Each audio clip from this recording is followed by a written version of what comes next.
वैसे सदर जकड़ साहब, पीटीआई किस तरह से देखती है इस नए चीफ जस्टिस को और पीटीआई का मौकिफ क्या है इस हवाले से? जी, बिस्मिल्लाहिर्रहमानिर्रहीम। सबसे पहले मैं आपका शुक्रिया अदा करूँगा कि आपने मुझे अपने प्रोग्राम में दावत दी। पीटीआई का मौक़िफ़ ये है कि हमारा बिल्कुल एतमाद है नए चीफ जस्टिस साहब पर। हमें यकीन है कि जिस तरह से पिछले जस्टिस साहब ने पाकिस्तान तहरीक-ए-इंसाफ से बल्ले का निशान छीना था, ये किसी और पार्टी से ये चीफ जस्टिस बल्ले का निशान नहीं छीनेंगे। ये इस बात की यकीनी बनाएँगे कि आम इंतखाबात में ब्यूरोक्रेट्स को रिटर्निंग ऑफिसर ना लगाया जाए। उसके साथ-साथ हम इस बात का भी यकीन रखते हैं कि नए चीफ जस्टिस साहब ऐसा बेंच बनाएँगे जिसमें इमरान खान साहब के खिलाफ सिर्फ केसेस ना लगाए जाएँ। उसके बाद जिस तरह से 8 फरवरी को पाकिस्तान तहरीक इंसाफ का बल्कि पूरे पाकिस्तान का मैंडेट चुराया गया, इसी तरह से आइंदा इंतखाबात में और आइंदा आने वाले जो चीफ जस्टिस हैं, वो इस तरह के मैंडेट चोरी करने वालों का साथ नहीं देंगे। और हम ये भी तवक्को करते हैं कि जो नेक्स्ट ये अफवाहें चल रही हैं 27वीं तरमीम की, ये चीफ जस्टिस साहब पिछले चीफ जस्टिस साहब की तरह जिस तरह से उन्होंने 63 ए में सहूलतकारी की और हॉर्स ट्रेडिंग को प्रमोट करने की कोशिश की, ये नए चीफ जस्टिस साहब इस तरह के किसी किस्म के ओछे हथकंडे इस्तेमाल नहीं करेंगे। ठीक है, तो पाकिस्तान तहरीक इंसाफ में जिस तरह जस्टिस मंसूर अली शाह की हिमायत में थी पाकिस्तान तहरीक इंसाफ, और जब जस्टिस याह्या अफरीदी का नामजदगी की गई पार्लिमानी कमेटी में, तो तब भी तहरीक इंसाफ के बहुत से तहफ़्फ़ुज़। जी, बिल्कुल पाकिस्तान तहरीक इंसाफ एक्सेप्ट करती है और हम तवक्को रखते हैं, बल्कि पाकिस्तान तहरीक इंसाफ और पूरे पाकिस्तान के अवाम नए चीफ जस्टिस से तवक्को रखते हैं कि अदलिया का तहफ़्फ़ुज़ होगा और पाकिस्तान में रहने वाले लोगों के हकूक़ का तहफ़्फ़ुज़ होगा। हकूक़ का तहफ़्फ़ुज़ होगा। अली गौहर साहब, जिस तरह से जस्टिस याह्या अफरीदी ने आज पाकिस्तान के 30वें चीफ जस्टिस का हल्फ उठा लिया है, अब उनके लिए नए चैलेंजेस क्या होंगे? और एक जो बात सुनते थे सियासी जमातों की जानिब से एक झुकाव का इल्ज़ाम आयद किया जाता था, अब उस सब से अदलिया किस तरह से बाहर निकलेगी इस तयनाती के बाद? बिस्मिल्लाहिर्रहमानिर्रहीम।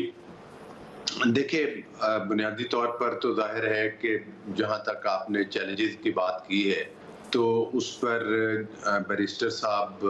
ने, आमिर साहब ने काफ़ी तफसील के साथ बात की है, और यही चैलेंजेस हैं कि लोगों को इंसाफ फराहम करना, बग़ैर ताख़ीर के जो है वो इंसाफ फराहम करना, और ख़ास तौर पर तमाम जितने भी हमारे आईनी इदारे हैं वो अपनी अपनी डोमेन में रह के काम करें। जुडिशल एक्टिविज़म का जो है वो ख़ात्मा भी इनकी तरजीहात में शामिल होना चाहिए। और ख़ास तौर पर जो एक पिछले दिनों काफ़ी ज़्यादा तनाव की कैफियत रही अदलिया के अंदर, कोशिश मैं तवक्को करता हूँ एक सियासी कारकुन की हैसियत से कि जो चीफ जस्टिस साहब हैं वो उसको ख़ास तौर पर फोकस करेंगे और उसमें कमी लाएंगे। लेकिन यहाँ पर कुछ चीज़ों पर बड़ा ताज्जुब भी होता है। ताज्जुब इस बात पर होता है कि केपीके के वज़ीर आला ऐलान फरमा रहे थे कि अगर सीनियर तरीन जज को चीफ जस्टिस ना बनाया गया तो मैं तहरीक चलाऊंगा या पीटीआई तहरीक चलाएगी। तो इसका मतलब ये है कि आज मैंने देखा तो वो मौसूफ हलफ में भी तशरीफ फरमा थे, वो जो बयानात दे रहे थे कि मैं तहरीक चलाऊंगा अगर सीनियर तरीन जज को जो है वो चीफ जस्टिस ना बनाया गया। पहली बात तो ये है कि आइन में तरमीम हो चुकी है और आइन के मुताबिक जो भी प्रोसीजर था वो बड़ा वाज़े तौर पर अडॉप्ट किया गया चीफ जस्टिस के तकर्री में। और ख़ास तौर पर जाहिर है कि अपनी अपनी जगह पर सारे जो 3 जजेस थे वो इंतहाई मतलब है कि मैं समझता हूँ कि इस लिहाज से तो कॉम्पिटेंट थे कि वो लायक जजेस थे और अपना काम करना जानते हैं और निभाना भी जानते हैं। लेकिन ज़ाहिर है कमेटी ने फैसला करना था तो उन्होंने आईनी तौर पर उन 3 में से ही एक का चुनाव किया जो सीनियर जजेस थे। तो इस तरह से जो पिछले दिनों में ख़ास तौर पर अदलिया के ज़रिए भी ये हमें इंतहाई अफसोस के साथ कहना पड़ता है और बड़े भारी दिल के साथ कहना पड़ता है कि बार-बार जो है मेरे जो बाकी भी प्रोग्राम में दोस्त बैठे हैं वो भी इस बात की तायद करेंगे कि बार-बार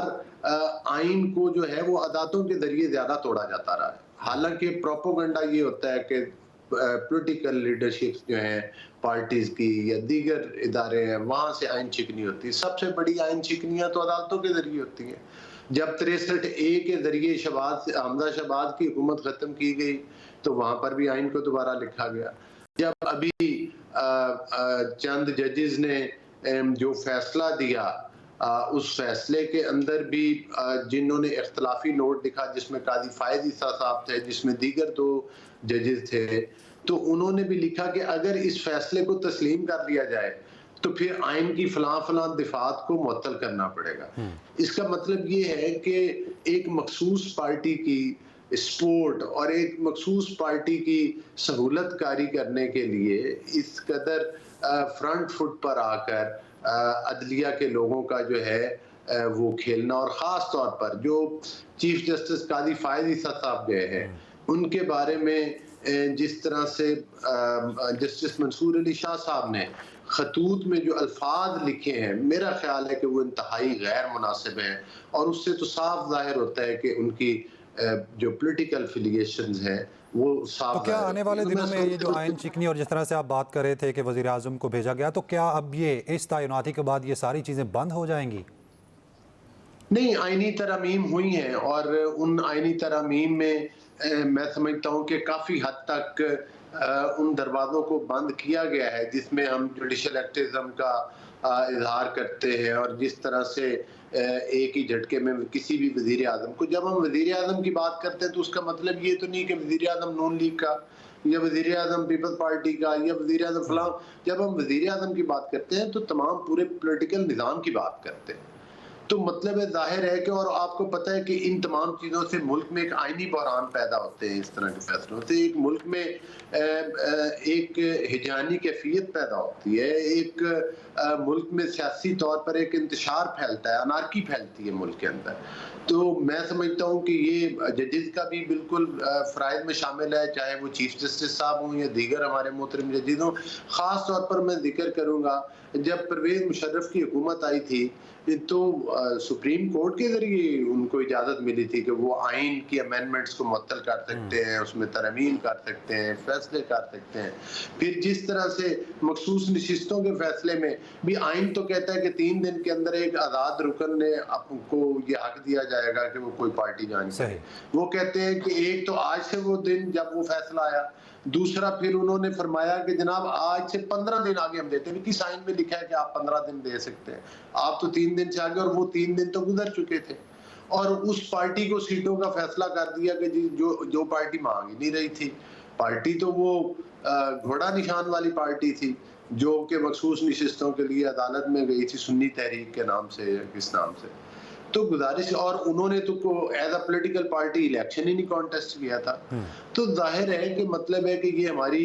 अदलिया का, और ख़ास तौर पर बिल्कुल पिछले दिनों में